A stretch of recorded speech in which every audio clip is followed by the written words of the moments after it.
साल था 1897। भारत के एक छोटे से पुराने कस्बे में एक ऐसी प्रेम कहानी शुरू हुई जिसका अंत कभी नहीं हुआ। कहते हैं कि उस कस्बे की एक सुनसान हवेली आज भी रात के समय किसी के इंतजार में जागती है। हवेली के बंद कमरे से कभी कभी पायल की आवाज आती है, कभी किसी लड़की के रोने की धीमी आवाज सुनाई देती है। और सबसे हैरान करने वाली बात यह है कि उस कमरे की दीवार पर आज भी दो नाम लिखे दिखाई देते हैं, अर्जुन और गौरी। लेकिन सवाल यह है कि ये दोनों कौन थे और उनकी प्रेम कहानी अधूरी क्यों रह गई। कहानी शुरू होती है 1897 की एक बरसाती शाम से।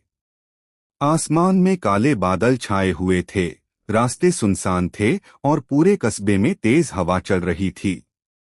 उसी शाम 24 साल का अर्जुन पहली बार उस पुरानी हवेली के सामने से गुजरा। अर्जुन एक साधारण परिवार का पढ़ा लिखा युवक था जो कस्बे के पुराने डाकखाने में काम करता था।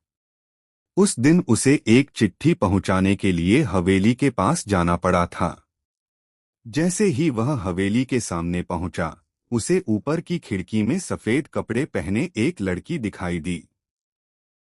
लड़की कुछ सेकंड तक अर्जुन को देखती रही और फिर अचानक खिड़की बंद कर दी। अर्जुन को लगा कि शायद वह हवेली की मालकिन की बेटी होगी, लेकिन उसे क्या पता था कि यह मुलाकात उसकी पूरी जिंदगी बदलने वाली थी। अगले दिन अर्जुन फिर उसी रास्ते से गुजरा। उसकी नजर अनायास उसी खिड़की की तरफ उठ गई। इस बार खिड़की खुली थी और वही लड़की वहां खड़ी थी। लड़की ने धीरे से मुस्कुराकर अर्जुन की तरफ देखा। अर्जुन ने हिम्मत करके पूछा, तुम्हारा नाम क्या है? लड़की ने कुछ नहीं कहा। उसने बस अपनी उंगली होठों पर रखी और खिड़की बंद कर दी। उस रात अर्जुन को नींद नहीं आई। उसके मन में बार बार उसी लड़की का चेहरा घूम रहा था। तीसरे दिन उसे उसी हवेली के बाहर एक छोटी सी चिट्ठी मिली। चिट्ठी पर सिर्फ इतना लिखा था, मेरा नाम गौरी है और मुझे यहां से बचा लो। अर्जुन के हाथ कांपने लगे। उसने आसपास देखा, लेकिन वहां कोई नहीं था। उस दिन से दोनों के बीच चिट्ठियों का सिलसिला शुरू हो गया। गौरी ने बताया कि उसके पिता बहुत सख्त स्वभाव के थे और उन्होंने उसकी शादी एक अमीर जमींदार के बेटे से तय कर दी थी। गौरी उस शादी के खिलाफ थी क्योंकि उसका दिल अर्जुन के पास था। लेकिन दोनों जानते थे कि उनके बीच की दूरी सिर्फ परिवार की नहीं थी, बल्कि समाज की दीवार भी उनके सामने खड़ी थी। फिर एक रात गौरी ने अर्जुन को आखिरी चिट्ठी लिखी। उसमें लिखा था, कल आधी रात को पुराने बरगद के पेड़ के पास आना। मैं तुम्हारे साथ हमेशा के लिए चली जाऊंगी। अर्जुन पूरी रात उस मुलाकात का इंतजार करता रहा। आधी रात होते ही वह बरगद के पेड़ के नीचे पहुंच गया। बारिश शुरू हो चुकी थी। कुछ देर बाद सफेद कपड़ों में गौरी वहां आई। उसके हाथ में एक छोटा सा संदूक था। दोनों ने एक दूसरे का हाथ पकड़ा और कस्बे से दूर जाने लगे। लेकिन तभी पीछे से घोड़ों की आवाज सुनाई दी। गौरी के पिता के आदमी उन्हें खोजते हुए वहां पहुंच चुके थे। अर्जुन ने गौरी को भागने के लिए कहा और खुद उनके सामने खड़ा हो गया। अंधेरे में हुई उस झड़प के बाद अर्जुन का कोई पता नहीं चला। गौरी को वापस हवेली ले जाया गया। अगले दिन पूरे कस्बे में खबर फैल गई कि अर्जुन कहीं गायब हो गया है। कुछ लोगों ने कहा कि वह शहर छोड़कर चला गया। कुछ ने कहा कि उसे मार दिया गया। लेकिन गौरी को यकीन था कि अर्जुन जिंदा है। उसने कई महीनों तक उसका इंतजार किया। हर शाम वह उसी खिड़की के पास बैठती और दूर रास्ते को देखती रहती। फिर एक रात हवेली में अचानक आग लग गई। लोगों ने आग बुझाने की बहुत कोशिश की, लेकिन हवेली का ऊपरी हिस्सा पूरी तरह जल गया। आग के बाद गौरी का भी कोई पता नहीं चला। कस्बे के लोगों ने मान लिया कि वह आग में मर गई। कहानी यहीं खत्म हो सकती थी, लेकिन असली रहस्य इसके बाद शुरू हुआ।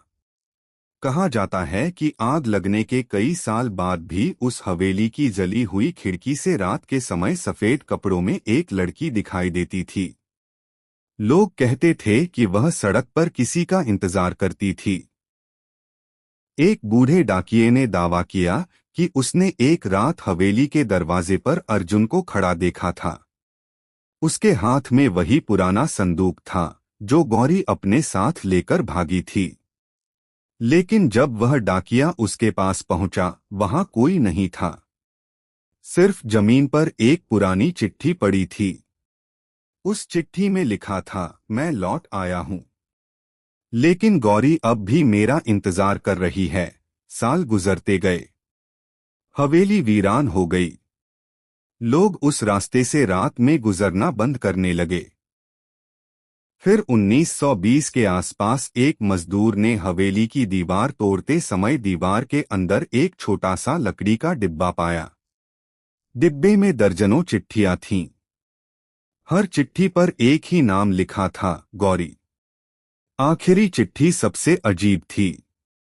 उसमें सिर्फ एक वाक्य लिखा था, जिस रात बरगद के नीचे हमारी मुलाकात होगी, उसी रात यह कहानी खत्म होगी। लेकिन उस चिट्ठी की तारीख देखकर सब हैरान रह गए। तारीख थी 17 अगस्त 1897। वही तारीख जिस दिन अर्जुन के गायब होने की बात कही जाती थी। क्या अर्जुन और गौरी सच में उस रात मिले थे? क्या दोनों भागने में सफल हुए थे? या फिर हवेली में हुई आग ने उनकी कहानी हमेशा के लिए खत्म कर दी? इसका कोई पक्का जवाब कभी नहीं मिला। लेकिन इस कहानी का सबसे रहस्यमयी हिस्सा आज भी बाकी है। कहा जाता है कि हर साल 17 अगस्त की आधी रात को उस पुराने बरगद के पेड़ के पास दो परछाइयां दिखाई देती हैं। एक आदमी की और एक लड़की की। दोनों कुछ देर तक एक दूसरे के सामने खड़े रहते हैं और फिर धीरे धीरे अंधेरे में गायब हो जाते हैं। कुछ लोगों का दावा है कि उस समय वहां पायल की आवाज भी सुनाई देती है। और अगर कोई उस आवाज का पीछा करते हुए हवेली तक पहुंच जाए तो जली हुई खिड़की पर दो नाम दिखाई देते हैं, अर्जुन और गौरी। शायद यह सिर्फ एक कहानी है। शायद यह उस दौर के दो प्रेमियों की कल्पना है। लेकिन अगर यह सिर्फ कल्पना है तो 1897 की उन पुरानी चिट्ठियों में एक ही बात बार बार क्यों लिखी थी, हम अलग नहीं हुए, हमें अलग किया गया था। शायद कुछ प्रेम कहानियां मौत के साथ खत्म नहीं होती। शायद कुछ रिश्ते समय से भी ज्यादा ताकतवर होते हैं। और शायद अर्जुन और गौरी की कहानी भी ऐसी ही एक अधूरी कहानी थी जो आज भी किसी सुनसान रात में अपने पूरे होने का इंतजार कर रही है। अगर कभी आपको किसी पुराने सुनसान रास्ते पर आधी रात में पायल की आवाज सुनाई दे, तो पीछे मुड़ने से पहले एक बार जरूर सोचना, क्योंकि हो सकता है वह आवाज किसी भटकी हुई आत्मा की नहीं, बल्कि 1897 की उस अधूरी प्रेम कहानी की हो, जो आज भी अपने अर्जुन का इंतजार कर रही है। यह थी गोस्ट नेक्सस की एक रहस्यमयी काल्पनिक कहानी। ऐसी ही डरावनी और रहस्यमयी कहानियों के लिए जुड़े रहिए गोस्ट नेक्सस के साथ, क्योंकि हर खामोश जगह के पीछे एक कहानी छिपी होती है।